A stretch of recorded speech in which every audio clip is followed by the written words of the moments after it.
Assalamualaikum warahmatullahi wabarakatuh.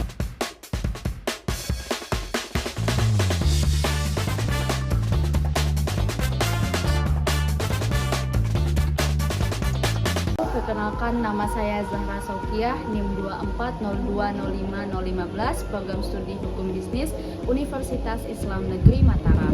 Di tengah kehidupan masyarakat saat ini, berbagai urusan hukum seperti jual beli, perjanjian, hingga pengurusan dokumen penting semakin sering dilakukan. Dalam kondisi tersebut, masyarakat membutuhkan perlindungan dan kepastian hukum agar hak dan kewajiban setiap pihak dapat terjamin dengan baik. Lalu, apa sebenarnya yang dimaksud dengan notaris? Notaris merupakan pejabat umum yang berwenang membuat akta autentik yang sah secara hukum. Karena itu, profesi notaris memiliki peran penting dalam membantu masyarakat mendapatkan kepastian hukum dalam berbagai urusan. Dalam menjalankan tugasnya, notaris tidak hanya dituntut memahami hukum, tetapi juga harus menjunjung tinggi etika profesi agar dapat bekerja secara jujur, bertanggung jawab, dan profesional. Dasar hukum profesi notaris di Indonesia diatur dalam Undang-Undang Nomor 2 Tahun 2014 tentang perubahan atas Undang-Undang Nomor 30 Tahun 2004 tentang jabatan notaris. Selain itu, notaris juga terikat pada kode etik notaris yang menjadi pedoman dalam menjaga integritas, netralitas, serta kerahasiaan klien. Dengan adanya etika profesi, kepercayaan masyarakat terhadap profesi notaris dapat tetap terjaga.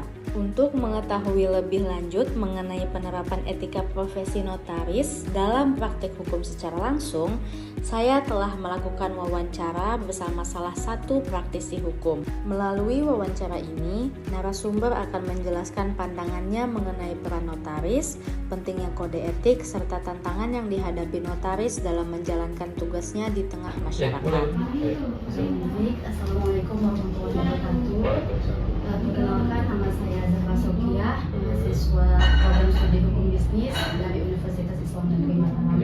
Terima kasih Bapak atas waktu dan kesempatan yang telah Bapak berikan. Saya izin melakukan wawancara singkat terkait etika profesi notaris.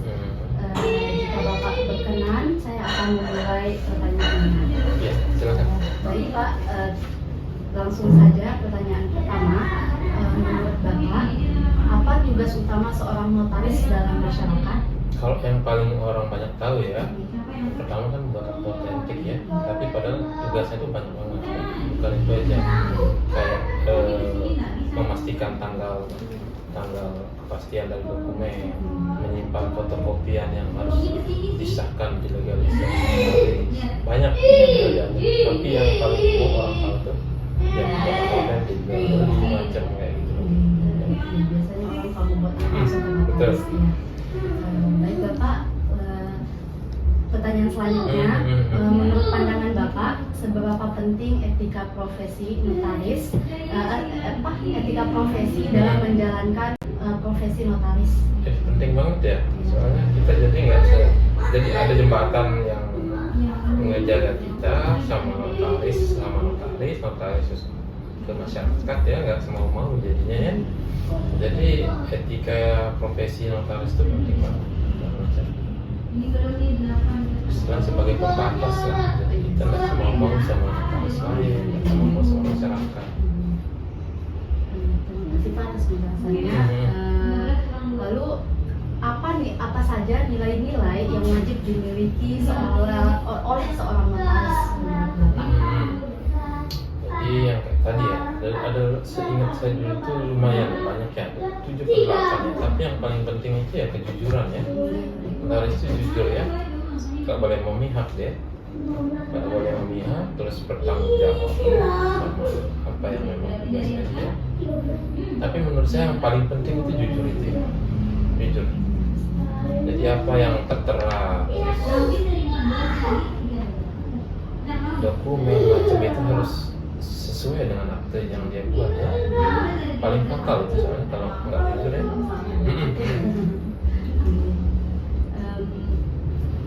Pertanyaan selanjutnya, Iya, Pak. silakan. Apa tantangan terbesar yang biasanya dihadapi oleh seorang notaris dalam praktiknya di lapangan? Iya. Jadi yang paling utama ya tantangannya itu ya kita ngejelasin masyarakat yang awam tentang setiap transaksi perjanjian itu harus mempunyai dasar hukum ya. Jadi orang nggak sekedar perjanjian lisan di bawah tangan, nanti begitu bermasalah di pengadilan tidak bisa menjadi bukti yang sempurna. Beda dengan notaris kan, semua ini kata memang banyak Iya. kalau kita lihat orang Betul. yang kurang paham ya, jadi tantangannya itu aja. Jadi kita istilahnya memberikan pemahaman ke masyarakat awam. Pertanyaan selanjutnya Pak, menurut Bapak pelanggaran etik apa yang masih sering terjadi dalam profesi notaris? Paling sering itu yang saya bilang tadi itu. Jadi nggak tanda tangan langsung di depan notarisnya ya. Kalau zaman sekarang kalau kita ngikutin itu ya nggak kelar kerjaan itu. Jadi kan notaris nggak buat 1-2 akte. Bayangin setiap bulan misalkan ada ratusan akte.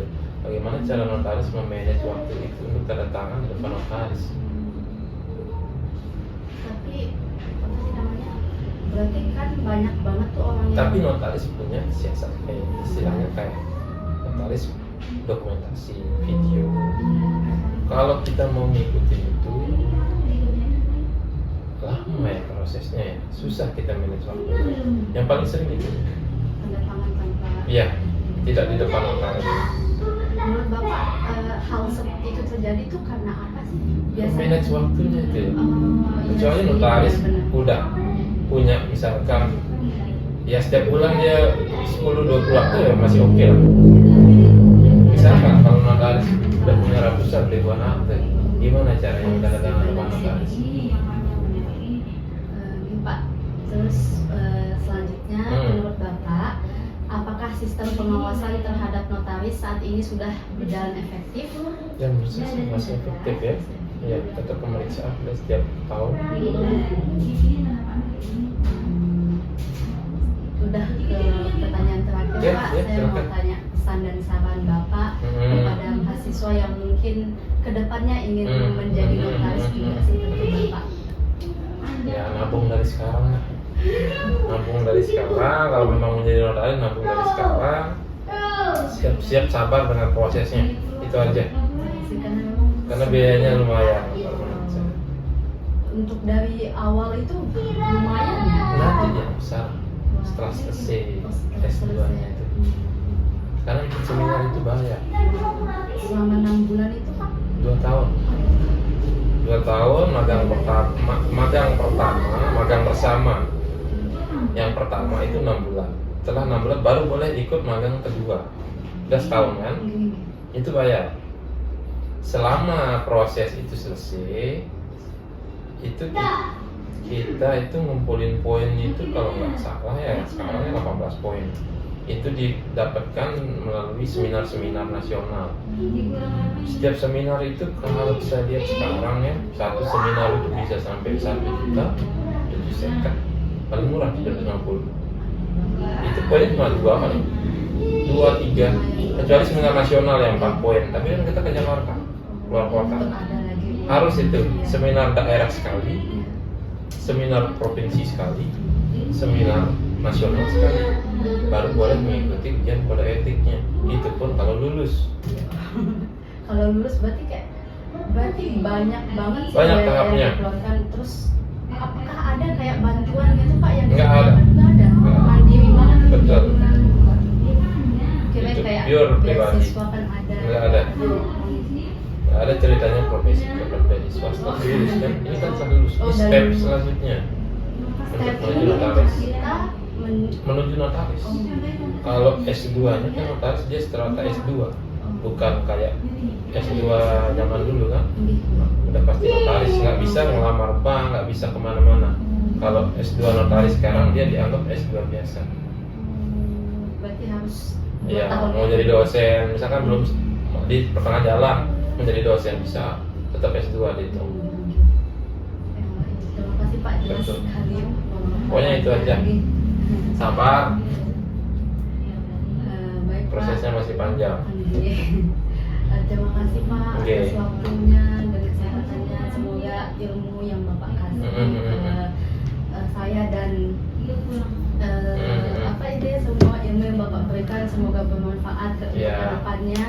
Pak, mohon maaf atas wawancara Nggak ada apa-apa, nggak kekurangan apa-apa, nggak dan apa-apa. membuat Bapak tidak enak.